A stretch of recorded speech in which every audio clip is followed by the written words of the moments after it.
से है। आपदा में फंसे हुए 138 लोगों का रेस्क्यू किया गया है। एसडीआरएफ हो, एनडीआरएफ हो, सेना हो, आईटीबीपी हो, सभी इस ऑपरेशन का हिस्सा है और अभी भी कई ऐसे लोग हैं जो कि लापता बताए जा रहे हैं। 50 से ज्यादा लोगों के लापता होने की आशंका है। चिनूक MI-17 V5 चीता ALH हेलीकॉप्टर चंडीगढ़ वायुसेना अड्डे पर तैयार है। मौसम साफ होते ही ऑपरेशन में शामिल होंगे। पिछले 24 घंटे से लगातार ऑपरेशन चल रहा है और यही कहा गया है कि जब तक सभी लोगों को सुरक्षित तरीके से बाहर नहीं निकाल लिया जाता है, यानी कि जो लोग अभी भी मलबे में फंसे हुए हैं, जो जिंदगियां वहां पर फंसी हुई हैं, उन्हें जब तक बाहर नहीं निकाल लिया जाता है तब तक ये ऑपरेशन इसी तरीके से चलता रहेगा। हालांकि धराली गांव की जो तस्वीरें बाहर आ रही है वो डरा रही है कि किस तरीके से जो रोड है वो पूरी तरीके से टूट चुके हैं, पूरा गांव किस तरीके से मलबे की भेंट चढ़ गया है। अब एक ये तस्वीर भी देख लीजिए, जो रोड पर एक बड़ा सा गड्ढा बना था उसे तुरंत मोर्चा संभालते ही ठीक करने का कार्य शुरू कर दिया गया है ताकि वहां पर जो भी रेस्क्यू टीमें पहुंचे उन्हें पहुंचने के लिए ज्यादा वक्त ना लगे, उन्हें पहुंचने में किसी भी तरीके से कोई दिक्कत ना हो।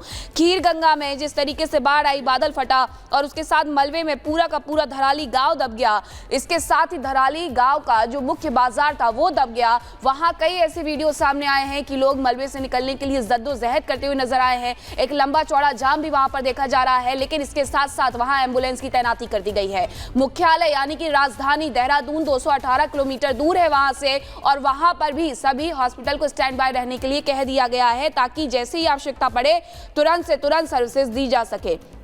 मुख्यमंत्री पुष्कर सिंह धामी लगातार हादसे पर नजर बनाए हुए हैं, रेस्क्यू ऑपरेशन पर नजर बनाए हुए हैं और पल पल की अपडेट भी अधिकारियों से ले रहे हैं। हर्षिल से जो भी सेना के ऑफिसर थे, सेना थी, उन्हें तुरंत वहां के लिए धराली के लिए रवाना कर दिया गया था। तो आपको बताएं कि धराली के जो रास्तों से मलबा हटाने का काम है वो जारी है। जेसीबी की मदद से इसे हटाया जा रहा है पहाड़ से लगातार अभी भी, लेकिन मलबा गिर रहा है क्योंकि जिस तरीके से मौसम में परिवर्तन हुआ है उसके बाद उत्तराखंड के अलग अलग हिस्सों से ऐसी तस्वीरें सामने आ रही हैं जहां पहाड़ गिर रहे हैं, लेकिन उन्हें बिल्कुल वहां से जो मलबा है हटाने का काम किस तरीके से जेसीबी के माध्यम से किया जा रहा है ये देखिए। हालांकि ऐसा होता है कि पहाड़ी इलाकों में मलबा इस मौसम में आ जाता है, लेकिन उसे हटाने का कार्य भी उतनी ही तेजी से हो जाता है। अब एनडीआरएफ एसडीआरएफ की जो टीमें हैं, आईटीबीपी की जो टीमें हैं, सेना की जो टीमें हैं, उनकी तस्वीरें भी देख लीजिए। 24 घंटे से उनका कहना है कि 24 घंटे तक हम ये रेस्क्यू ऑपरेशन करेंगे और उसके बाद भी करेंगे अगर आवश्यकता पड़ती है। तो अभी भी ये रेस्क्यू ऑपरेशन इसी तरीके से चल रहा है। बहुत सारे लोग ऐसे हैं जो कि लापता हैं, बहुत सारे लोग ऐसे जो कि मलबे में दबे हुए हैं, लेकिन उन्हें तुरंत बाहर निकालने का कार्य किया जा रहा है। MI-17 हो, चिनूक हो, इनकी सहायता भी ली जा रही है ताकि एक एक जिंदगी को सुरक्षित तरीके से बाहर निकाला जा सके। लेकिन जो तस्वीरें आई पहले की और बाद की, वो तस्वीरें बेहद डरावनी थी कि किस तरीके से एक गांव था जो पूरी तरीके से मलबे की भेंट चढ़ गया। बिल्कुल मीनाक्षी, और एनडीआरएफ की टीम भी हम दिखा रहे हैं कैसे अब पैदल मोर्चे तक पहुंच रही है। हर मुमकिन कोशिश है ज्यादा से ज्यादा लोगों को सुरक्षित बचाया जा सके, क्योंकि 43 किलोमीटर की स्पीड से आई तबाही महज 30 सेकंड में उत्तरकाशी के धराली को मलबे में बदल गई। उत्तरकाशी से हमारे संवाददाता सागर मिश्रा की रिपोर्ट हम आपको दिखाएंगे ताकि इस वक्त ग्राउंड पर हालात क्या हैं आप अच्छे से समझ पाएं। उत्तरकाशी में गंगोत्री से लगभग 10 किलोमीटर दूर धराली गांव, जहां पर देखिए रास्ता होकर जाता है। देखिए देर रात भी कई जगहों पर यहां पर मलबा गिरने की वजह से आवागमन पूरी तरह से बाधित है और भारी मलबा देखिए सड़क पर आकर गिरा हुआ है। अगर मैं आपको सड़क के दोनों तरफ दिखाऊं तो देखिए बहुत सारी गाड़ियां यहां पर फंसी हुई हैं और भारी बारिश का दौर अभी भी लगातार जारी है। जैसा कि उत्तराखंड की सरकार ने, मौसम वैज्ञानिकों ने भी अलर्ट यहां पर जारी किया है, उसको देखते हुए देखिए एहतियात के तौर पर अब यहां पर बड़े कदम उठाए जा रहे हैं, इसीलिए लोगों को रोक दिया गया है। पीछे आपको पोकलेन मशीन यहां पर आपको दिखाई देगी जो लगातार यहां पर मलबे को हटाने में जुटी हुई है। देखिए आप लगभग पीछे सैकड़ों गाड़ियां ऐसे ही यहां पर फंसी हुई हैं। बारिश का दौर अभी उत्तराखंड में आने वाले दिनों में भी ऐसे ही लगातार जारी रहने वाला है, लेकिन रेस्क्यू ऑपरेशन का दौर लगातार अभी धराली गांव में जारी है। तो हमारे सहयोगी सागर की रिपोर्ट आप देख रहे थे, लेकिन ये तस्वीर उस वक्त की है जब ये पूरा प्रलय आया था, ये विनाशकारी प्रलय आया था। अब एक तस्वीर ये देखिए, रोड पूरा का पूरा जो कि पहाड़ में जाकर के समा गया है। ये सीधी तस्वीरें हम आपको दिखा रहे हैं। सुबह से ही, रात भर से ये कार्य चल रहा था और सुबह भी अभी भी ये कार्य चल रहा है, लेकिन आप मौसम समझ सकते हैं कि वहां पर अभी भी सुधार नहीं हुआ है, जिसकी वजह से थोड़ी सी दिक्कतों का सामना जरूर करना पड़ रहा है। लेकिन हमारे जो जवान हैं वो वहां वहां पर डट करके रोड को भी ठीक करने का कार्य कर रहे हैं, ताकि जो भी यहां पर मदद पहुंचाने का कार्य किया जा रहा है वो तुरंत से तुरंत पहुंच सके। कई ऐसे गांव हैं वैभव जिनका पूरी तरीके से संपर्क टूट गया है। बिल्कुल मीनाक्षी, और सुरक्षा बलों के लिए, उन तमाम रेस्क्यू ऑपरेशन की टीमों के लिए सबसे महत्वपूर्ण यह है कि कैजुअलिटी का आंकड़ा जो है वो ना बढ़े, क्योंकि अब तक के आधिकारिक 4 लोगों की मौत हो चुकी है। इस आंकड़े को जितनी कम संख्या तक सीमित किया जा सके, यह बड़ी चुनौती होगी। तो उत्तराखंड के धराली में जैसे महाप्रलय में सब कुछ अपने साथ बहाकर ले गया, घर ढह गए, गाड़ियां डूब गई हैं, दूर दूर तक इंसानों का नामो निशान नहीं दिखाई दे रहा है। दिख रही है तो बस और बस जल प्रलय के बाद की तबाही, और अब उसके बाद रेस्क्यू ऑपरेशन। देखें,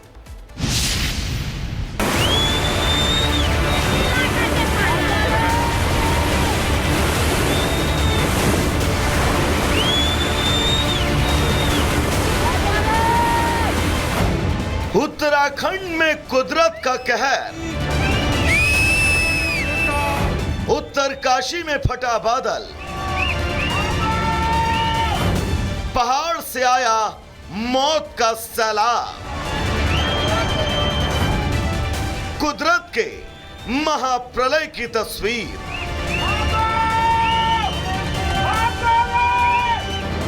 उत्तराखंड में पहाड़ों पर कुदरत ने कहर बरपाया है।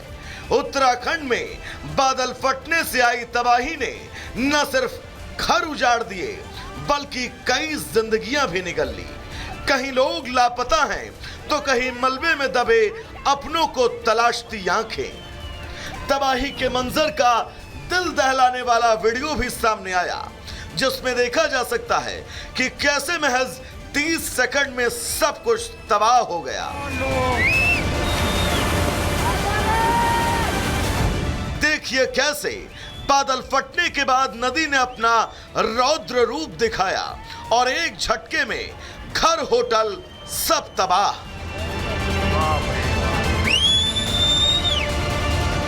उत्तरकाशी जिले में मंगलवार दोपहर को बादल फटा। गंगोत्री के पहाड़ों से बहने वाली खीर गंगा नदी में बाढ़ आ गई। तेज रफ्तार पानी के साथ आए मलबे ने 30 सेकंड में धराली गांव को जमींदोज कर दिया। पूरा का पूरा गांव मिट्टी में मिला नजर आया। पहाड़ से मौत आती देख लोगों की चीखें निकल गई। अफरा तफरी का माहौल मच गया। लोग अपनी जान बचाने के लिए बस इधर उधर भागते नजर आए। तेज बहाव में 3-4 मंजिला मकानों, आसपास की इमारतें ताश के पत्तों की तरह ढह गई। कई लोग काल के गाल में समा गए, तो सैकड़ों लोग अभी भी लापता हैं, जिनकी तलाश जारी है। मौत के इस सैलाब ने न केवल धराली गांव में तबाही मचाई, बल्कि सुक्कू गांव भी इस तबाही की चपेट में आया। सुक्कू गांव में भी कई मकानों और दुकानों को नुकसान पहुंचा है। यही नहीं, बादल फटने से हर्षिल घाटी के पास सेना के कैंप को भी नुकसान पहुंचा है। सेना के कई जवान लापता हैं। तस्वीरों में तबाही का मंजर साफ देखा जा सकता है। नदी में कार कैसे कागज की नाव की तरह बस बहती नजर आ रही है। प्राकृतिक आपदा में एक झटके में सब कुछ खत्म हो गया। न कोई चेतावनी, न कोई तैयारी। उत्तराखंड के पहाड़ों में बादल फटा और जिंदगी की बुनियाद बहती चली गई। जो जहां था वहीं खत्म हो गया। किसी ने अपनी मां को खोया, किसी ने अपने बच्चे को, तो किसी ने अपने पिता को। कुदरत के इस कहर के बाद यहां पर अब सन्नाटा पसरा है, लेकिन यहां पसरे सन्नाटे और मलबों में टूटे हुए ख्वाब हैं, उजड़े हुए घर हैं और वो चीखें हैं जो अब भी इन घाटियों में बस गूंजते जा रहे हैं। Bureau report, Republic Bharat. प्रलय के बाद अब धराली के इन घाटियों में सन्नाटे के बीच रेस्क्यू ऑपरेशन लगातार जारी है। अब आपको हम दो तस्वीरें दिखाएंगे। पहली तस्वीर उस वक्त की है जब धराली में तबाही आई थी, लोग बेफिक्र होकर अपनी जिंदगी में मशगूल थे। उसी वक्त बादल फटता है और लोग अपनी जिंदगी को बचाने के लिए भागते नजर आते हैं, लेकिन इस तबाही में कई लोगों की जान चली गई और कई लोगों को बचाया भी गया है। तो वहीं दूसरी तस्वीर जो आप दाहिने तरफ अपनी टीवी स्क्रीन के देख रहे हैं, यह तस्वीर तबाही के बाद की है। तकरीबन 25 से 30 फीट तक ये मलबा जो है ये इस धराली के पूरे कस्बे में पट गया और चारों तरफ बस सिर्फ और सिर्फ चीखे, शोर और तबाही की वो तस्वीरें दिखाई और सुनाई दी, जिन तस्वीरों से कल पूरा देश परेशान रहा। आज रेस्क्यू ऑपरेशन लगातार जारी है, लेकिन ये दो तस्वीरें परेशान करने वाली। तो ये तस्वीरें आपने देख ली। अब आपको ये तस्वीरें समझाते हैं कि आखिरकार हुआ क्या था। देखिए, धराली में तबाही का मंजर देखने को मिला।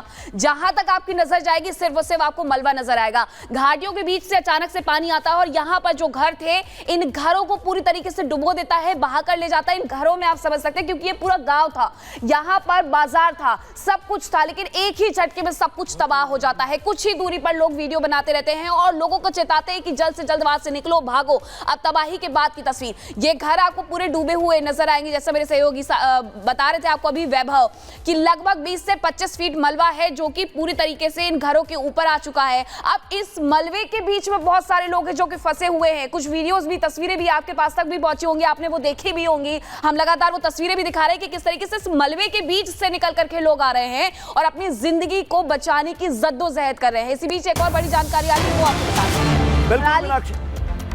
इस बीच बड़ी खबर, धराली के रास्ते में लैंडस्लाइड का कहर जारी है। गंगोत्री नेशनल हाईवे की सड़क धंस गई है। नेताला के पास ये सड़क पूरी तरह से बंद हो गई है। फिलहाल बीआरओ, जिसकी टीम इस वक्त सड़क बनाने की कवायद में जुट गई है, बॉर्डर रोड ऑर्गेनाइजेशन की टीम इस वक्त सड़क की मरम्मत में जुट गई है, क्योंकि रास्ता धराली को कनेक्ट करता है। और मीनाक्षी, जब तक ये रास्ता धराली को कनेक्ट नहीं कर देता, ये रास्ता ठीक नहीं हो जाता, रेस्क्यू ऑपरेशन में तय है चुनौतियां आएंगी, क्योंकि एनडीआरएफ की टीम, अभी हम देख रहे थे कैसे पैदल जा रही थी। बिल्कुल, और खीरगंगा आप समझ सकते हैं, कोई पहली बार नहीं है जब खीरगंगा में इस तरीके से हुआ। खीरगंगा का जब बांध टूटा था 2021 में, मुझे वो तस्वीरें भी याद आती हैं। हालांकि वो मैन मेड था और उसके बाद जो दिक्कतें हुई थी, जो परेशानियां हुई थी, वो भी लोगों ने झेली थी। एक बार फिर से वही परेशानियां खीरगंगा में देखने को मिल रही हैं। लोग झेलते हुए नजर आ रहे हैं। धराली के रास्ते जाने वाले जो भी नेशनल हाईवे है वो पूरी तरीके से धंस चुके हैं और इस सब के बीच ये वही रास्ता है जहाँ से होकर के चारधाम यात्रा गुजरती है। उत्तरकाशी से होकर के चारधाम यात्रा का रास्ता जाता है गंगोत्री, यमुनोत्री, बद्रीनाथ, केदारनाथ। तो आप समझ सकते हैं कि उस वक्त भी जो लोग वहां पर मौजूद थे वो किस तरीके से यहाँ पर परेशानियों में रहे, क्योंकि यहाँ बहुत सारे लोग आकर के स्टे करते हैं, चारधाम यात्रा से पहले रुकते हैं। वो सब भी यहाँ से भागते हुए नजर आए। यानी कि ये कहना सही नहीं होगा कि वहाँ के जो लोग थे वही परेशान हुए, बल्कि जो लोग वहाँ दर्शन के लिए जा रहे थे उन्हें भी बड़ी परेशानियां उठानी पड़ी हैं। बिल्कुल मीनाक्षी, अब अपने दर्शकों को उन आंकड़ों को समझाते हैं जिन आंकड़ों पर इस वक्त पूरे देश की नजरें टिकी हुई हैं। 138 लोग ऐसे हैं जिन लोगों का रेस्क्यू टीम ने रेस्क्यू कर लिया है, उन्हें सुरक्षित बाहर निकाला गया है। लेकिन ये बीच की संख्या जो है ये परेशान करने वाली है, क्योंकि 70 से ज्यादा लोग अभी भी लापता हैं इस पूरी त्रासदी, इस पूरे प्रलय के बाद, जबकि 4 ये संख्या ऐसी आधिकारिक है जिन लोगों की मौत हो चुकी है। तो बिल्कुल सीधा ग्राउंड जीरो पर आपको ले चलेंगे। रतन नेगी इस वक्त हमारे साथ जुड़े हुए हैं। रतन, हम आंकड़े लगातार दर्शकों तक पहुंचा रहे हैं, लेकिन ग्राउंड रियलिटी क्या है, जमीन पर उस वक्त हालात, तस्वीरें क्या है, एक बार दर्शकों को विस्तार से बताइए, तस्वीरें भी दिखाइए। रतन, देखिए, जमीनी हालातों की सबसे बड़ी बात करें तो मौसम इस वक्त सबसे बड़ा चुनौती बना हुआ है। मैं इस वक्त की सबसे बड़ी जानकारी दे दूं कि उत्तरकाशी के आगे भटवाड़ी जगह पड़ती है, वहां सड़क पूरी तरह से वॉश आउट हो चुकी है। आपदा स्थल पर जाने का रास्ता पूरी तरीके से बंद है और जगह जगह पर लैंडस्लाइड हो रही है। थराली गांव 50 से 55 किलोमीटर आगे है। अगर हम थराली गांव की बात करते हैं तो उत्तरकाशी जिला मुख्यालय से थराली तक पहुंचने के लिए 80 किलोमीटर का जो रास्ता है वो काफी चुनौती भरा पड़ा हुआ है। भटवाड़ी जो जगह है वो 150 मीटर सड़क वहां पर बंद हो चुकी है। वही अगर दूसरे रास्ते की हम बात करते हैं मसूरी कैंटीबोल होते हुए, बड़कोट होते हुए, दरासू होते हुए उत्तरकाशी पहुंचा जा सकता है। वहां पर भी रास्ते लगातार बंद है। अब देखिए, जब रास्ते बंद होंगे, सड़क मार्ग बंद होंगे या यातायात मार्ग बंद है, हवाई जहाज उड़ नहीं पा रहे, तो ऐसे में रेस्क्यू ऑपरेशन के लिए एक बड़ी चुनौती बनी हुई है प्रशासन मसले के आगे कि कैसे हम रेस्क्यू करें। हालांकि जो वहां पर ग्राउंड जीरो पर मौजूद है, एसडीआरएफ की टीम है, एनडीआरएफ की टीम है, जो वहां पर मौजूद है, अब तक 135 से अधिक लोगों को सुरक्षित स्थानों पर पहुंचाया जा चुका है। राहत बचाव कार्य जारी है। सेना के जवान लगातार वहां पर काम कर रहे हैं और सेना के जो जवान है तो उनकी हिम्मत को दाद देनी होगी। लगातार उन्होंने ही, जब ये आपदा का लगभग 1:50 पर दोपहर पर जब ये आपदा आई तो सेना का जो कैंप है वो 4 किलोमीटर दूर वहां पर था और उन्होंने थराली पहुंचकर सबसे पहले 20 से 25 लोगों को सुरक्षित बचाकर निकाला था। उसके बाद से रेस्क्यू ऑपरेशन लगातार जारी है। मुख्यमंत्री अपनी यात्रा छोड़ करके देहरादून वापस पहुंचे, आपदा केंद्र पहुंचे और इस वक्त की सुबह उन्होंने पूरी जानकारी की है। मुख्य सचिव को दिशा निर्देश दिए हैं। अब 20 करोड़ से ज्यादा आपदा राहत के लिए फंड यहाँ पर जारी किया है। अब पीएम मोदी से लेकर के अमित शाह तक लगातार मुख्यमंत्री के संपर्क में, इस हादसे में गहरा दुख जताने के साथ ही केंद्र सरकार तमाम मदद कर रही है। लेकिन देखिए, मदद भी तभी वहां पर पहुंच पाएगी जब रास्ते साफ होंगे, रास्ते खुलेंगे। हालांकि एसडीआरएफ, एनडीआरएफ की टीम है, लोक निर्माण विभाग है, जो मलबा आ रहा है, जो लगातार रास्ते खराब हो रहे हैं उसे सही करने का काम कर रहे हैं, मलबा खोलने का प्रयास लगातार कर रहे हैं। देखिए, जेसीबी मेरे सामने से जाती हुई आपको दिखाई देगी। एक जेसीबी मैं आपको देख रहा हूँ, ये देखिए लगातार इस प्रकार गाड़ियां लगातार जा रही है, इस प्रकार लगातार गाड़ियां, मशीनें जा रही है ताकि रास्ते को खोला जा सके। लेकिन रास्ता चुनौतीपूर्ण बना हुआ है, मौसम चुनौतीपूर्ण बना हुआ है। 135 लोगों की अगर बात की जाए तो उन्हें वहां से सुरक्षित स्थानों पर पहुंचाया जा चुका है, जो जानकारी हमारे पास है। और लगातार